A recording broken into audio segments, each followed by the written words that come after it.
In the village of Cura, where the earth was red and the wind carried ancient songs, drums were never mere instruments. They were voices. They announced birth, summoned rain, crowned kings, and guided the dead to the ancestors. To hear a drum was to hear truth. No one spoke that truth more clearly than Aphelion. From childhood, his hands learned rhythm before they learned strength. While others farmed or hunted, he mastered the language of skin and wood. His drum calmed quarrels and stirred unseen forces. The elders said his gift was not learned, but inherited from the ancestors. But gifts that touch the spirit often invite fear. As Aphelion grew older, whispers followed him. Some said his drum exposed hidden lies. Others claimed the spirits answered him too quickly. When drought struck the land and the rains delayed their return, fear searched for someone to blame. The council of elders gathered beneath the sacred Iroko tree,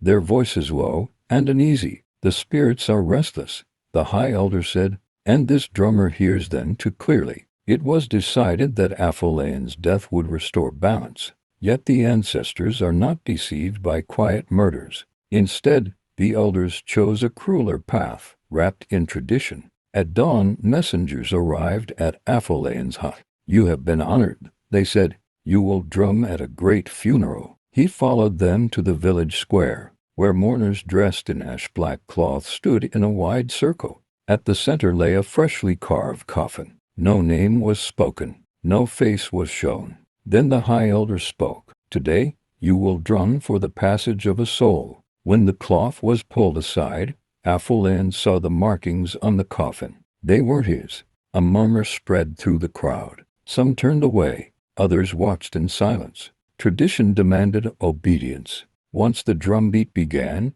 it could not be stopped. Aphelion's hands trembled as he lifted the drum. His heart thundered. Then he remembered his grandmother's words. "When death stands before you, speak truth louder than fear." He struck the drum. The first beat was slow and heavy. The second shifted the air. The third summoned the wind. The rhythm changed. It was no funeral song. It was a call. The sky darkened. The Iroko tree groaned. Wind swept the square. Voices rose not from the living, but from the unseen. The ancestors had arrived. The spirits revealed the truth. The drought was born of greed, not curses. Sacred offerings had been stolen. Rituals broken in secret. The drum stopped. Silence followed. The corrupt elders were stripped of power and banished. The coffin was burned. The false funeral ended. Aphelion stood breathing alive. From that day, he was no longer called cursed. He became the village's sacred drummer, playing not only for death, but for truth. And the elders still say, never force a truth-teller to announce his own death, for when he drums, the ancestors will answer.